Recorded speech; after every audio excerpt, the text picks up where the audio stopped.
it is possible to have a period of truce. It is possible to have what would be called in modern parlance peaceful coexistence. But that peaceful coexistence is a tactical ploy and not a permanent solution. Allah's apostle said, I have been ordered to fight with the people till they say, none has the right to be worshipped but Allah. If we consider that if only we changed our policies toward Israel, and if only we changed our policies toward Iraq, or changed our policies toward something else, if only we hadn't taken out the Mossadegh regime in Iran in 1953, and other things people have said to me, these ideas are ridiculous. They're based on a fundamental misunderstanding of the motives and goals of the jihadists. This is not a conflict that was created with the creation of the State of Israel, or a conflict that was created when American armies went into Iraq. The global jihad has gone on without interruption, without significant interruption, since the 7th century. And it only declined in force and activity at periods when the Islamic world was too weak to prosecute it. The question now that we have to ask ourselves is, do we want to preserve our Judeo-Christian values and our own civilization, or do we choose to go toward a dimitude, an enlarged dimitude in Europe, which will engulf the whole of Europe? Maybe not America, but America will be isolated because it will have to deal in geopolitics with the Islamized demi-Europe.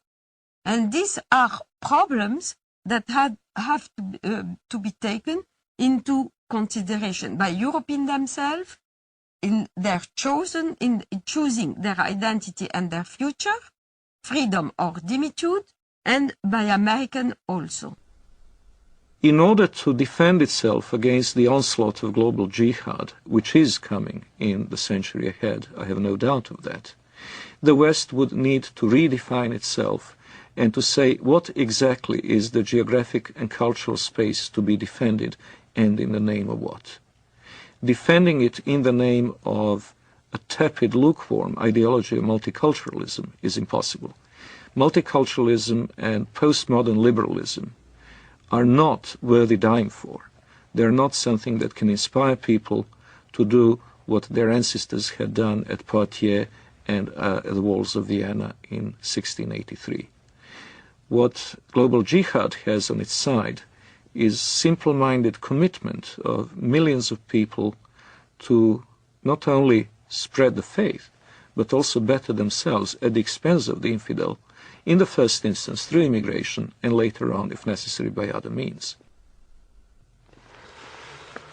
What the West needs to understand about Islam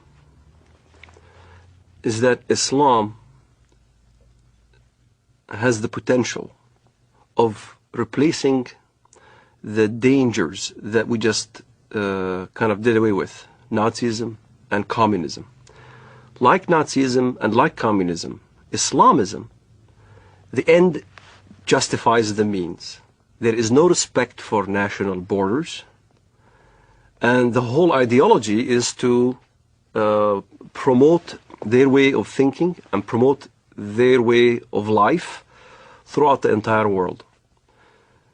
That's what's being taught in the Middle East. That's what's being coming out from all the jurisprudence in Al-Azhar in Saudi Arabia and all throughout the Muslim world, is that Islam will conquer and will continue to conquer until it triumphs, until everybody in the world says there is no God but Allah and Muhammad is his prophet. أنصحكم لله يا أمريكا ويا بريطانيا ويا أنتم من قال الله في حقكم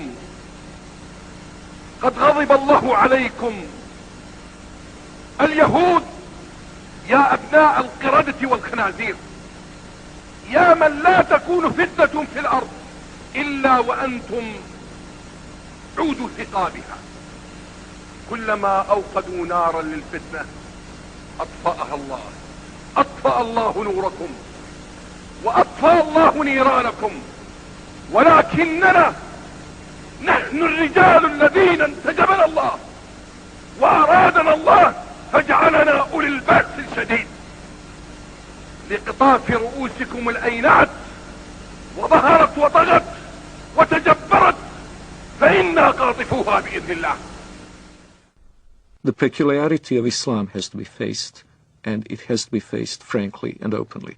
Unlike others, and I am again saying this in the full knowledge that it will offend some Western ears, unlike the Hindus, unlike the Confucians, unlike the animists of sub-Saharan Africa, the Muslims have inherent tendency to expand and to convert the rest of the world not only to their religion, but to their outlook and to their legal and moral system. They will not state this openly while they're in a minority in the countries to which they immigrate, but we have seen this time and over again throughout history. Once they reach the numbers necessary to impose their will, they will do so. وسيعلم، والله لا أريد أذكر اسمه في هذا المنبر، الأمريكان ورئيسهم والبريطانيين ومن والاهم والصهاينة ربيبة ومصنع الكيان. الله أكبر، لو أذن الله لنا يا أمة محمد سيقول حتى الحجر يا مسلم هذا يهودي خلفي تعال واقطع رأسه. ونحن نقطعها، والله لنقطعها أيها اليهود. الله أكبر، الله أكبر، الله أكبر. الجهاد في سبيل الله، الجهاد في سبيل الله، الجهاد في سبيل الله، والنصرة لله. الله أكبر، الله أكبر يا أمة القرآن، الله أكبر يا أمة القرآن.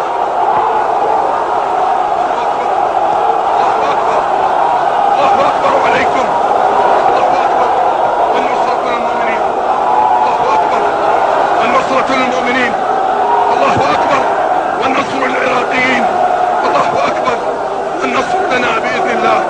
الله أكبر، والنصر لنا. Miracles do happen.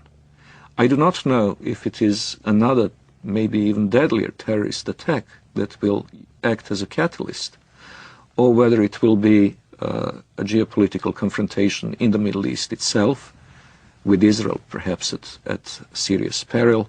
But I do hope and trust that a jolt will bring back into the minds and hearts of Westerners the awareness of the need to stand up and be counted.